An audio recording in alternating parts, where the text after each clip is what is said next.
사랑하는 여러분, 먼저 오늘 이 자리에 함께 계신 여러분께 감사를 드립니다. 하늘 땅 교회 단 하루라도 머물렀던 모든 분들께 감사드려요. 교회를 세우기 위해서 하나님은 정말 지금까지 단 하루를 머물다 가셔도 교회의 필요를 채우셨고 교회에 주님이 세워가시려는 몸부림을 고백합니다. 또한 지금까지 애쓰신, 헌신해 주신, 하나님 품에 이미 안기신 백희숙 집사님, 김미숙 집사님, 안병현, 김은수, 권찰님 네 분 감사드립니다. 이분들은 죽어도 다시 사는 것이 우리의 신앙이요 부활임을 보여주셨습니다. 그런가 하면 난 곳으로 파송되어 교회를 개척하고 섬기고 있는 이왕현, 노성기, 최낙도, 송재석, 윤득주 목사님께 감사를 드립니다. 함께 더 멀리 더 오랜 세월 하나님의 나라를 이루어 가기를 소망합니다. 또한 이미 장로님, 권사님 오늘 임직받은 세 분께 감사드립니다. 눈이 오나 비가 오나 그 자리에서 아무도 모르게 섬김의 삶을 살았던 그 흔적이 하늘 땅 교회가 15번째 생일을 맞이할 수 있는 이유입니다. 또한 다음 세대의 빈곤함을 무너뜨리고 이 자리를 지키는 청년, 청소년, 어린이 교회, 우리의 자녀들 한 분 한 분 감사드립니다. 무엇보다도 교회와 가정을 지키는 사명자로 살아가시는 우리 집사님, 권찰님 감사합니다. 그 자리가 보잘것없고 상 없는 자리 같지만 하나님은 가장 귀히 여겨주시니까요. 오늘 하늘 땅 교회는 15번째 생일을 맞이했습니다. 1년에 6,000개의 교회가 없어지는 상황입니다. 더욱이 저 자신이 빈손으로 믿지 않는 가정에서 목사가 되어 맨 땅에 개척하는 마음으로 시작했습니다. 그러다 보니 개척하는 분들이라면 의자 하나라도 더 빼서 드리고 싶은 그 마음이 있습니다. 빈손으로 가정에서 1년, 빈 창고에서 1년, 조립식 건물에서 지금의 상가로 오기까지 하나님만 의지할 수 있었고 하나님 앞에 부족하면 기도할 수 있는 은혜를 주셔서 감사합니다. 30대의 후반에 시작한 개척이 이제는 50대 중반을 맞이하니 시간은 기다려주지 않고 새로운 창조 목회와 하나님 나라의 일을 펼치는 일로 정신없이 왔던 것 같습니다. 벌써 개척 7주년 안식월로 이스라엘을 처음 다녀온 것이 오래되었습니다. 그때 예수님이 복음을 전하시러 밤새도록 걸으셨던 유대 광야에서 다시 돌아가면 축구를 하며 어린 아이들 위주의 사역을 했는데 복음을 먼저 전하고 매진하는 예배가 있는 교회를 세워야겠다고 마음먹고 돌아왔습니다.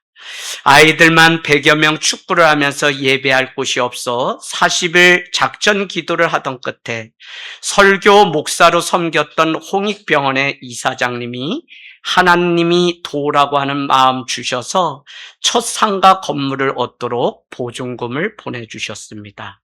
그런가 하면 여름 성경 성품학교를 해야 되는데 버섯 농장에서 시작된 이 교회가 차가 없어서 평택에서 오산까지 걸어오는 아이들이 있었습니다.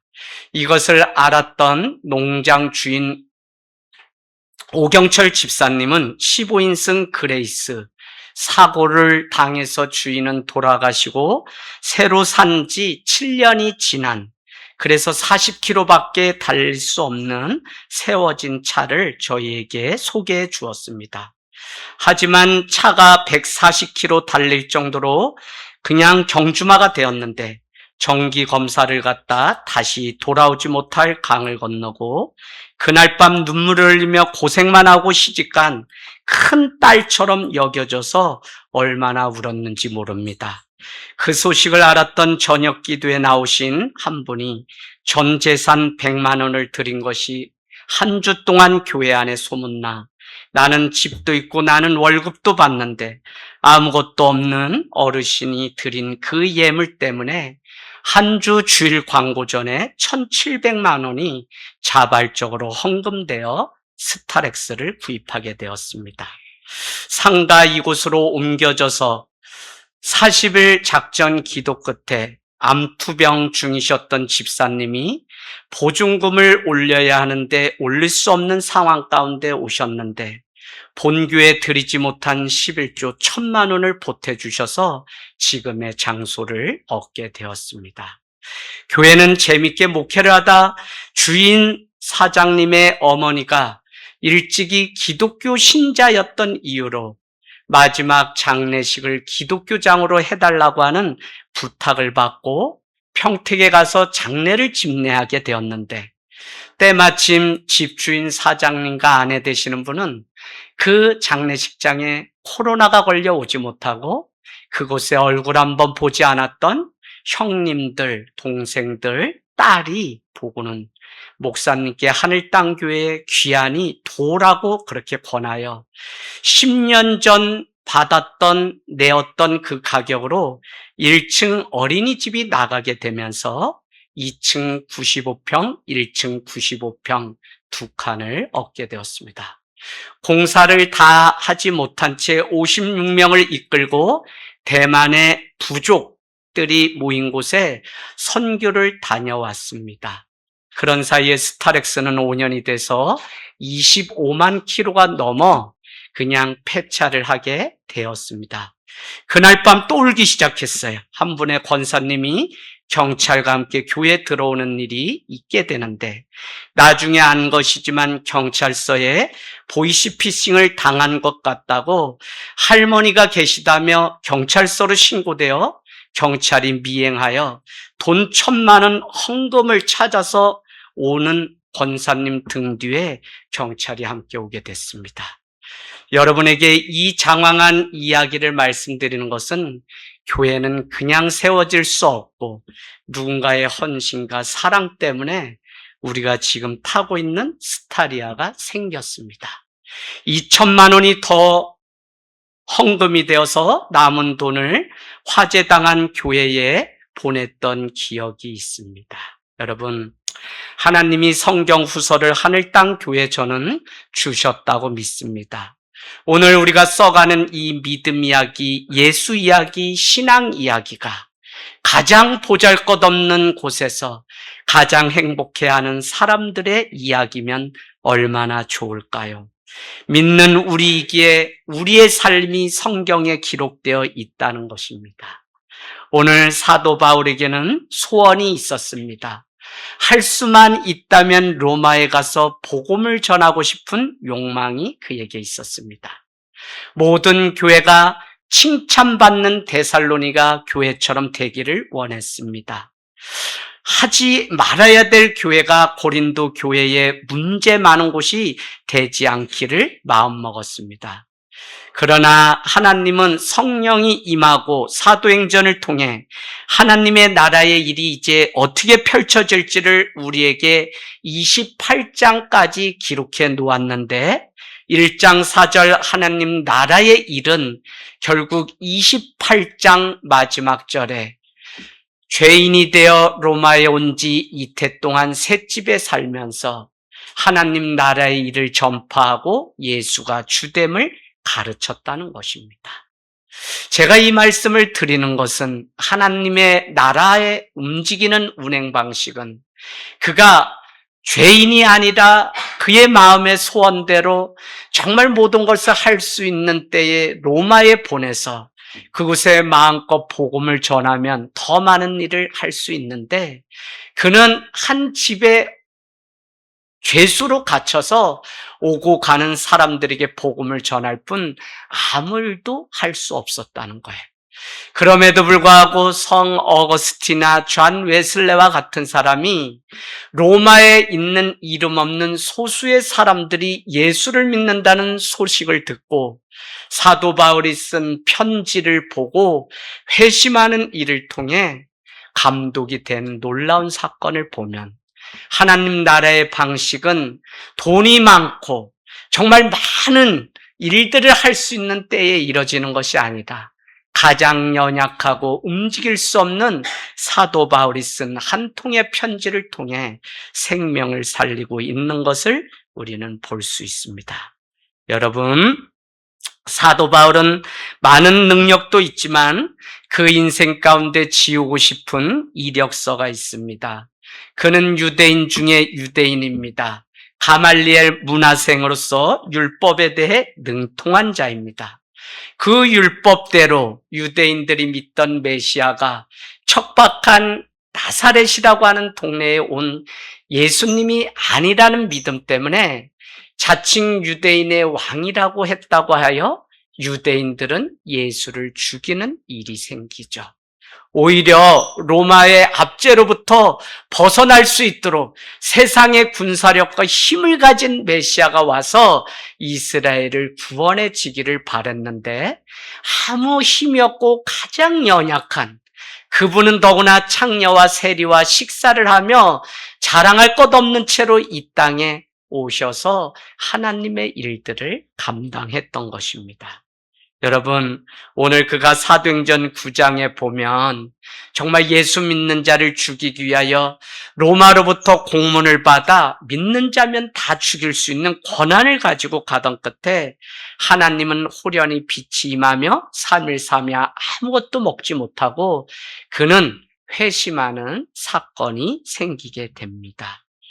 여러분, 사람을 죽였기 때문에 그가 예수를 믿고 믿음의 공동체에 들어왔을 때 어느 누구도 그를 인정하거나 믿어주지 않았죠. 그때 바나바라고 하는 위로자, 권사님들에게 제가 바나바가 돼달라고 했는데 위로자, 격려자라고 하는 뜻을 가진 바나바라고 하는 사람이 사도 바울이 확실히 회심하고 변화된 것을 알게 되어 그를 불러다 교회에 역사의 무대의 주인공으로 세웠고 정작 본인 훌륭함에도 불구하고 역사의 조연으로 남게 되었다는 것입니다. 여러분, 그렇기 때문에 오늘 말씀 13절 한번 볼까요? 사도 바울은 이렇게 고백합니다. 제자 디모데에게 편지를 쓰며 내가 전에는 비방자요 박해자요 폭행자였으나 도리어 긍휼을 입은 것은 내가 믿지 아니할 때에 알지 못하고 행하였음이니라. 내가 아무것도 알지 못하고 그렇게 믿는 자를 죽이고 폭행하고 비방하던 자였는데 하나님이 자기의 인생 가운데 은혜를 주셨다고 고백하죠. 그게 14절입니다. 같이 읽습니다. 시작. 우리 주의 은혜가 그리스도 예수 안에 있는 믿음과 사랑과 함께 넘치도록 풍성하였도다. 아멘. 우리가 가장 놓치지 말아야 하는 모든 교회의 근거는 무엇이냐면 오직 주의 은혜입니다. 오늘 14절은 우리 주의 은혜가 그리스도 예수 안에 있는 믿음과 사랑과 함께 넘치도록 풍성하였다는 거예요. 하늘 땅 교회가 세워진 것도 예수 그리스도의 은혜, 내가 이 자리에 있는 것도 예수 그리스도의 은혜, 나를 오늘 직분자로 성도로 불러주신 것도 오직 주의 은혜임을 믿습니다. 여러분, 그래서 우리가 늘 입술로 주의 은혜를 외치는 그 사람을 통해서 하나님은 당신의 일을 하시기를 원합니다. 거룩은 형식이 아니라 어떤 마음으로 주님 앞에 내가 예배하고 찬양하고 말씀을 사모하는가의 문제입니다. 만약 외적으로 보여지는 그것이 거룩이라면 우리는 바리새인보다 능한 자가 될 때 우리는 주님 앞에 직분을 받고 세워질 수 있습니다. 여러분, 오늘 저나 여러분이나 아무 자격 없습니다. 오직 주의 은혜로 이곳에 세워져서 하나님의 은혜로 말미암아 우리 속에 믿음과 사랑과 소망을 풍성하게 하신 주님의 은혜로 말미암아 이 자리에 있는 줄 믿습니다. 그렇기 때문에 15절 말씀 읽을까요? 시작. 믿보다 모든 사람이 받을 만한 이 말이여 그리스도 예수께서 죄인을 구하시려고 세상에 임하셨다 하였도다. 죄인 중에 내가 괴수니라. 아멘. 사도 바울에게 들렸던 말이 무엇이냐면 자기 죄인 중에 괴수인 자기에게 들린 한 말이 있는데 예수 그리스도가 죄인을 구원하시러 이 땅 가운데 오셨다는 것입니다. 그러니 사도 바울은 오늘 사랑하는 디모데에게 디모데 전후서를 쓰며 우리가 읽었던 12절 말씀과 같이 고백할 수밖에 없다는 거예요. 12절 나를 능하게 하신 그리스도 예수 우리 주께 내가 감사한 것이 있는데 나를 충성되이 여겨 내게 직분을 그럼에도 부족함에도 연약함에도 실패하였음에도 맡겨주셨다는 것입니다. 할렐루야. 그래서 여러분 나의 의로 15년 하늘 땅 교회를 위해 애쓴 것은 우리가 인정하지만 우리의 신앙의 고백은 오직 주의 은혜로 내가 집사든 권찰이든 1인 1사역이든 운전하든 안내하든 어떤 일이라도 하나님의 이름으로 모여서 하나님의 이름으로 행하는 모든 일이 교회 안에 있는데 이것은 주님이 우리를 그렇지 않은데 충성되지 않은데 그럼에도 불구하고 우리를 충성되이 여겨주셔서 우리에게 직분을 주셨다는 거예요. 할렐루야. 그러면 집사님, 나 같은 자도 직분을 받을 수가 있나요? 없나요? 있어요. 있는 거예요. 이게 복음이에요. 여러분, 지금까지 15년 하늘 땅 교회는 한 번도 제가 일하세요, 저 일하세요가 아니라 안 하면 제가 뭐라고 했을지 몰라도 한다고 하는 거를 못하게 해본 적이 한 번도 없습니다. 집사님의 장점이 전도면, 식사면, 데코면, 싱어면 그 일로 하나님께 영광 돌리세요라고 했지. 한 번도 이 단점을 뜯어고치고 교회가 정해놓은 이 룰대로 안 하면 불편한 걸림돌처럼 성도를 대한 적이 없습니다. 왜요?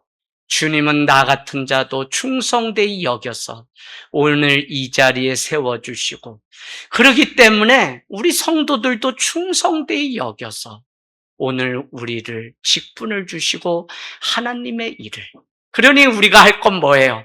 끝까지 주님 앞에 충성되이 살 것을 다짐하고 거룩하게 여기는 또 교회는 그 영혼을 위해서 한없이 기도하고 애쓰는 수고가 있다면 여기 있는 모든 자들이 다 하나님의 직분을 받기를 원합니다.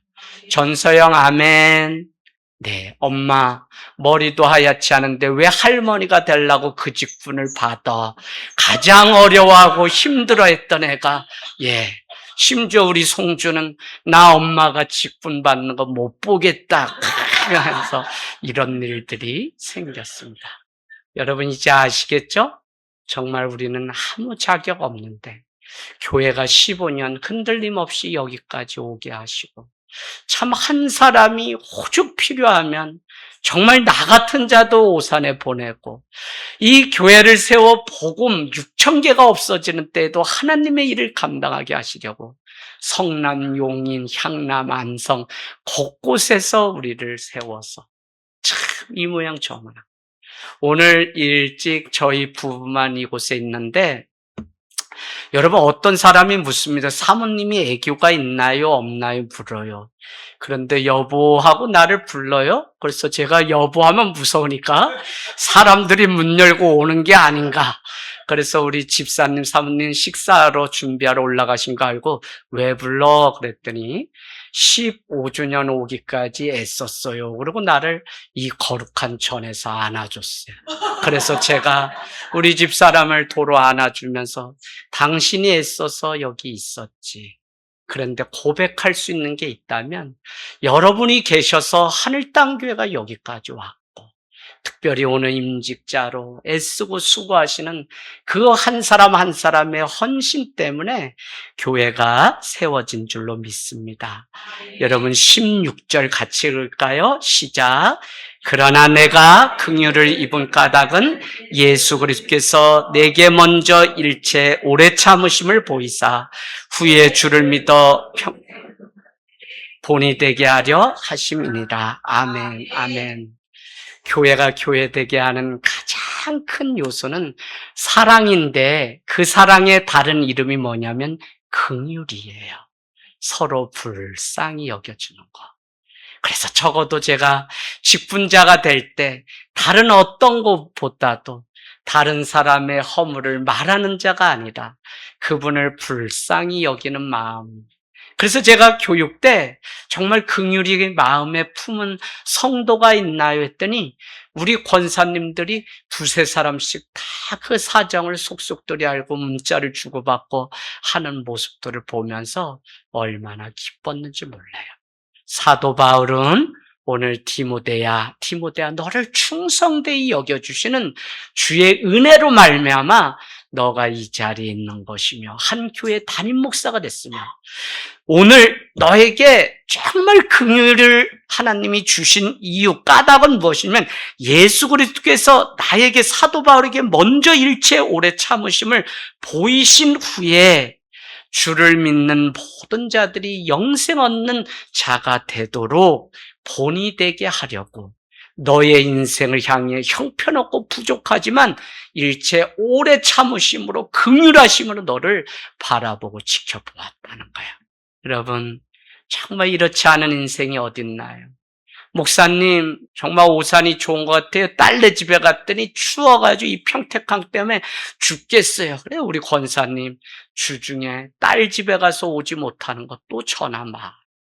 하여튼 이 모양 저 모양으로 여러분들이 얼마나 애쓰면서 저 멀리 우리 편설아 집사님 수고 많으세요. 그곳에 여기 오시면은 과거로 말하면은 이제는 도착하면 그냥 한양 천리길 오신 거기 때문에 주무셔야 돼요. 그래 교회 오면 자꾸 잠이 오시나 봐요.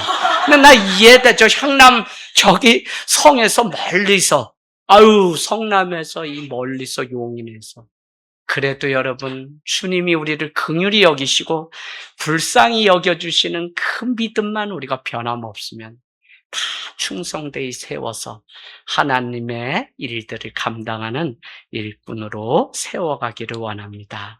여러분 늘 서로 사랑하고요. 뜨겁게 남은 15년 잘 또 하면 여러분도 또 다 직분 받고 또 저도 하루가 그냥 아까워요. 저도 만년 이러질 않아요. 어떤 목사님이 그냥 지난주에 은퇴하시고 이번 주 첫 예배를 가는데 결국은 본인을 길러준 주일학교에 나갔던 그 교회를 찾아가셨대요. 그래서 저는 어떻게 은퇴하면 할지 모르는데 이렇게 글을 써놓았어요. 오늘 하나님이 성도들이 입혀주었던 이 가운 후드티를 벗는 날입니다. 이거 45년 입었는데 오늘 장로님 권사님들이 와서 벗겨주는 그 장면이 얼마나 눈에 아찔하고 막한지 야 나도 내일 곧 되겠다. 그래서 남은 시간 저도 열심히 또 15년 20년 달려가서 정말 주님의 제자 되고 제자 삼는 그 일 외에는 우리가 할 거 없어요. 여러분 교회가 더욱 부흥해서 교회 세우고 목회자 세우는 귀한 은혜가 있기를 주님의 이름으로 축복합니다. 아멘.